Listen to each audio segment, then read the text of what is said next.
तो साथियों, रात की 11 बज गई है और आप जानते हैं कि रात को 11 बजे खा पी के सब लोग सो जाते हैं, लेकिन हमारे ये जवाबदेही के सभी साथी देखिए अभी तक जग रहे हैं, अपने अपने टेंट तंबू में सोए हुए हैं। और उधर देखेंगे तो हमारे देखो, वो देखो कैसे सोए हुए हैं, जैसे कोई है ही नहीं आगे पीछे देखने वाला। देखो देखो, आप देखो। तो देखिए, जवाबदेही आंदोलन के लिए लगातार संघर्ष चालू है। और हाँ जी, नमस्ते साथियों। नाम बता दो यार पहले से साथियों। मेरा नाम सांवरलाल मेहरा, गांव अलाई, तहसील व जिला नागौर से। मैं 11 तारीख को धौलपुर आया था। सबसे पहले रैली में शामिल हुआ था। अच्छा, धौलपुर से हमारे साथ में आ जाए। हाँ, धौलपुर से मैं गया था। हाँ, अगर धौलपुर में भी आ गए। हाँ, धौलपुर से सीधे कल जो सीकर जो अलवर को कोटपुतली जो हमने दौसा होकर के हमने कल जयपुर आए थे शाम को। और आज हम जो धरना स्थल पर है, आज स्टार्ट किया है। 4 दिन धरना लगेगा और फिर हम 4 दिन के बाद जो भी हमारा डिसीजन होगा ना, वो सबके सामने होगा। जिस हमारा मुख्य मुद्दा है जवाबदेही कानून। तो जवाबदेही का कानून का मतलब है जो हर चीज़ का, हर हर डॉक्यूमेंट का, हर पत्र का जवाब देना होगा। जवाब जिसका सरकार, अधिकारी, नेता लोग जवाब देंगे, तो जवाब दिया जाएगा। आम जनताओं के लिए काम हो जाएगा और साथ में सभी का भ्रष्टाचार बंद हो जाएगा। हाँ, और इसी साथ में सबसे ज़्यादा आमजन गरीब लोगों का, तो जोर से बोलना पड़ेगा, आवाज़ आएगी नहीं। जिस प्रकार से आमजन लोगों का और किसान वर्ग के जितने भी जो संगठन से जुड़े हैं, उस हिसाब से सबसे ज़्यादा काम होगा।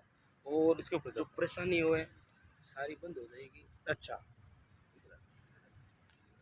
तो आप देख सकते हैं कि जवाबदेही यात्रा का आंदोलन रात की 11 बज चुकी है और 11 बजे भी देखिए हमारा संघर्ष चालू है और ये संघर्ष अगले 4 दिनों तक होने वाला है। तो आप देखें कि भाई सांवरलाल जी ने सारी बात बताई कि ये कानूनों का कानून है। कानून के आखिर हम किसके लिए लड़ रहे हैं, क्यों लड़ रहे हैं, हम क्या इसीलिए लड़ रहे क्या हैं। चाहिए हमें, ये हम सवाल हमारे लोग सोच रहे हैं। हमारे खुद का ये मामला है नहीं, ये आम जनता का है। और रही बात, आधे लोग कहते हैं आम जनता का मामला आम जनता का, लेकिन तुम क्यों कर रहे हो? हम ऐसे कर रहे हैं कि जो आज के 70 साल से किसी नेताओं ने और किसी ने नहीं किया, लेकिन हम देखते हैं कितने गरीब, कितने मजदूर लोग परेशान हैं, जो आज गांव के काम के लिए सारे जयपुर बुलाते हैं नेता लोग और बार बार चक्कर काटते हैं। जितने में काम नहीं उतना पैसा खर्च करा देती है। इसीलिए हमको ये सोचना पड़ा है कि ये अगर कानून लागू हो जाएगा ना, तो आम नागरिक को सारी सुविधा मिल जाएगी। भी हमारे साथ में एक युवा साथी और है, नाम बताओ। नमस्कार, मेरा नाम दाताराम है। आपने कमेंट में किया घुमाने का, रात को घुमा रहे सही दिखा रहे आते नहीं तो क्या, मैं दिन में चला गया था तो कोई दिक्कत नहीं। तो थोड़ा दाताराम जी भी यहीं जयपुर के रहने वाले हैं और मैं आपको इतना बता दूं कि अपना घर परिवार सब कुछ छोड़कर, ड्यूटी तो है ही है, लेकिन ड्यूटी के अलावा, ड्यूटी तो आप जानते हैं 5 बजे ख़त्म हो जाती है, लेकिन एक ड्यूटी और होती है कि हम, मेरे घर मेहमान आए हुए हैं, मेरे घर परिवार आया हुआ है, मेरे साथी आए हुए हैं, तो मैं इनको छोड़ के कैसे जाऊँ, है ना? यही हुआ ना जी। यही, गलत नहीं बोल रहा हूँ? नहीं, बिल्कुल सही कहा। तो फ़र्ज़ निभाया जा रहा है और फ़र्ज़ के साथ साथ ये फ़र्ज़ भी निभाया जा रहा है कि जिस प्रकार से ये लोग मेरे साथी हैं, तमाम देश के लोग जितने भी जो हमारे राज्य में रहते हैं, वो भी हमारे कहीं न कहीं प्रत्यक्ष अप्रत्यक्ष से हमारे साथ में हैं, हम उनके साथ काम करते हैं। छोटे-छोटे मुद्दों पे जब काम करते हैं तो काफ़ी समस्याएँ आती है। अधिकारी का ढीला-ढाला रवैया, तानाशाही, रिश्वतखोरी, भ्रष्टाचार और बात करने का सही तरीका नहीं। यानी जिस जनता के लिए वो व्यवस्था है, ये बनाई है, गवर्नमेंट ने बनाई है, लोकतंत्र ने बनाई है ऐसी व्यवस्था, हमारे जो अग्रणी नेताजी रहे हैं, जो देश के स्वतंत्र सेना, उन्होंने कितनी लंबी सोच के साथ इस पूरे ढांचे का निर्माण किया था, लेकिन सुप्रीम कोर्ट जैसी व्यवस्थाएं की, हाई कोर्ट जैसी व्यवस्थाएं की, उसके बाद भी ये अधिकारी सुनते नहीं किसी की। क्या कहना चाहेंगे आप इन व्यवस्थाओं के खिलाफ? व्यवस्था के खिलाफ यही है कि अगर जवाबदेही कानून आता है और सरकार लाती है, हमारी हाँ। बातें मानती है, आम जनता को इससे बहुत बड़ा फायदा होने वाला है। अगर उसके बाद भी नहीं करे तो क्या करेंगे? डंडे मारेंगे साले के, क्या करेंगे? अगर उसके बाद भी अधिकारी कर्मचारी लापरवाही रहते हैं, तो आप और हमारे जैसे जो सोशल वर्कर हैं, उनके पास में एक पावर होता है, और ये होता है कि आज भी हम जनता की आवाज़ उठा रहे हैं, समय समय पर उनके हकों की लड़ाई लड़ते हैं, ठीक है। तो आज हम भी कहीं ना कहीं चुप हो जाते हैं, क्योंकि 2 चक्कर लगाएंगे, 3 चक्कर लगाएंगे, दफ्तर में जाएंगे, आज सर्वर डाउन है, आज वो डाउन है, तो उसका कोई लिखित में साक्ष्य के रूप में वो कारण नहीं बताते हैं, और हम भी गुमराह हो जाते हैं, मान लेते हैं कि हो सकता है कहीं ना कहीं, और आप और हम भी बिजी ज़्यादा रहते हैं, इसलिए कि लोगों को फ़ायदा नहीं दिला पाते। अगर ये कानून आ जाएगा तो हम भी उनसे जवाब मांग लेंगे, इसका जवाब दीजिए, आपके पास में 3 चक्कर लगाए हैं, इसके बावजूद अगर ये काम नहीं हो रहा है, क्यों नहीं हो रहा है? तो आप देख सकते हैं कि स्थिति क्या है। स्थिति आपके सामने है कि जवाबदेही कानून की मांग को लेकर किस प्रकार से हमारे साथी सोए हुए हैं, बिल्कुल जग रहे हैं, बात कर रहे हैं, एक दूसरे का मूल्यांकन कर रहे हैं, बातों से आदान प्रदान कर रहे हैं, अपनी छोटी छोटी बातों को लेकर चर्चाएं चल रही है। यात्रा में किस प्रकार से ये जो हमारी भागीदारी रही उस पर चर्चाएं चल रही। कुल मिलाकर बात सीधी है कि ये सभी क्रांतिकारी एक ही चीज़ चाहते हैं कि अधिकारियों तुम काम करो। जी, हमारा भी यही मानना है कि अगर सरकार से तनख्वाह लेते हैं, सरकार कहाँ से लाती है? आम जन के जो गाड़ी कमाई होती है, उसी का हिस्सा उनको मिलता है। आम जनता दिन रात खेत में मजदूरी करके कैसे भी तैसे करके पैसे तैसे कमाती है, जो मजदूरी करके लाता है मजदूर, उससे भी गवर्नमेंट टैक्स ले रही है। आज हर बात पर छोटा छोटा टैक्स देना पड़ता है, तो उस टैक्स से ये सरकारें चलती हैं और वही कर्मचारियों को मिलता है। कर्मचारी भूल जाते हैं कि हम इनके नौकर हैं। कोई भी आम आदमी अगर दफ्तर में जाता है तो उससे सही तरीके से बातें नहीं होती हैं, उसकी सुनवाई नहीं हो पाती है, बार बार उससे चक्कर कटवाते हैं। तो हमारे सरकार से एक ही मांग है कि जल्द से जल्द जवाबदेही कानून लाएं और इसके ऊपर अमल भी हो, पूरी तरह से फोकस हो, ताकि हम इसके ऊपर काम कर सकें, लोगों को इसका फ़ायदा दिला सकें। बहुत बहुत धन्यवाद दाताराम जी। और मैं बताना चाहूँगा कि ये शहीद स्मारक जयपुर में है, और जयपुर के इस स्थान के आप सामने देखेंगे तो जो हमारे उदय पूरे राजस्थान के जो पूरे पुलिस कमिश्नर है उनका पूरा दफ्तर है इसके सामने, और दफ्तर के सामने ही ये शहीद स्मारक है, और यहीं पे धरना प्रदर्शन होता है। तमाम धरने यहीं होते हैं और यहीं से रैलियाँ जो है वो आयोजित की जाती है। और आज देखिए कि रात की 11 बज रही है, और 11 बजे भी हमारे साथी सब देखिए कैसे टेंट तंबू में इनका संघर्ष को आप सलाम करेंगे। हो सकता है कि हम रहें ना रहें, हो सकता है कि ये कानून विफलता हो या सफलता हो, हमारे लोगों ने बलिदान तो दिया है, त्याग दिया है। हमारे कई साथी ऐसे भी हैं जो इस कानून को लड़ते लड़ते शहीद हो गए। हमारे कई साथी ऐसे भी हैं जो इन व्यवस्थाओं के खिलाफ लड़ते लड़ते वो बेचारे शहीद हो गए हैं, लेकिन ये व्यवस्थाएं ठीक नहीं हो रही है। अगर कोई भी व्यक्ति किसी भी दफ्तर में काम करता है तो उसकी जवाबदेही रहती है, उसका काम होता है। एक होटल में काम करने वाले व्यक्ति की, मैनेजर की, उसके कुक की, खाना बनाने वाले की, परोसने वाले की, सभी की जिम्मेदारी तय होती है। जब हमारे इतने अधिकारी, जिसको हम कहते हैं कलेक्टर, एसपी, डीएसपी, सचिव, ग्राम सेवक, जितने भी अधिकारी महकमा है, जितनी तनख्वाहें आ रही है उनकी, उस तनख्वाह के बराबर भी अगर काम करते हैं तो मुझे लगता है देश उन्नति की ओर, प्रगति की ओर जा सकता है। छोटी छोटी चीज़ों के लिए लोगों को भटकना नहीं पड़ेगा। पेंशन जैसी व्यवस्थाओं के लिए बूढ़ी माँ को चल के 20-20 किलोमीटर, 15-15 किलोमीटर यात्रा करके बैंक जाना पड़ता है, वहाँ से डायरी रची, बैंक वाला भी उससे ठीक से बात नहीं करता है।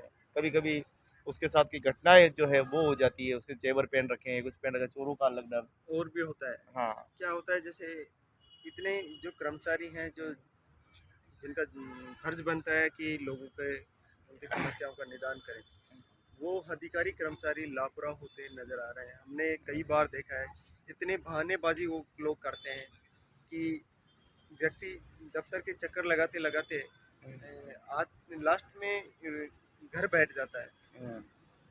उम्मीद जो रहती है, एक उम्मीद की किरण होती है, सरकार एक जन कल्याणकारी योजनाएं चलाती तो है, बहुत सारी सरकारें कल्याणकारी योजनाएं चलाती हैं, लेकिन लोग उनका लाभ नहीं ले पाते हैं, क्योंकि जो उनके अधिकारी कर्मचारी हैं वो उनका सही क्रियान्वयन नहीं कर पाते हैं। इसीलिए ये कानून बहुत ज़रूरी है।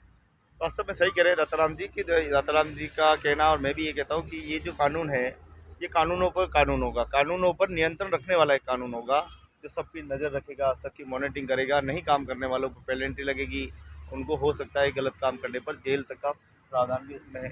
तो ये मांग कोई गलत नहीं है, देश के लिए उन्नति के लिए मांग बहुत ज़रूरी है। हमारे संघर्षशील साथी जिन्होंने इस मुद्दे को 2016 से उठाया है, 2016 से मुझे लग रहा था राम जी आप साथ में ही है। जी, मैं पहली बार जुड़ा हूँ, पहले ही हाँ, मेरा अच्छा, कोई बात नहीं। तो देखिए आप 2016 से इस मुद्दे को लगातार, हम भी 2016 से लगातार यहाँ पे लगातार इस मांग को लेके आ रहे हैं। जवाबदेही आंदोलन में इसी शहीद स्मारक से कई रैलियाँ, कई धरने बड़े-बड़े हुए हैं, लेकिन इम्प्लीमेंट अभी तक धरातल पे नहीं है। सरकार अपनी ज़ुबान से मुकर रही है कि मैं पास करूँगी नहीं, यानी सरकार को भी डर लगने लगा है। मैं सरकार बताना चाहूँगा, हाँ, इस कानून को लाने का एक और उद्देश्य है और एक बड़ा कारण एक और है।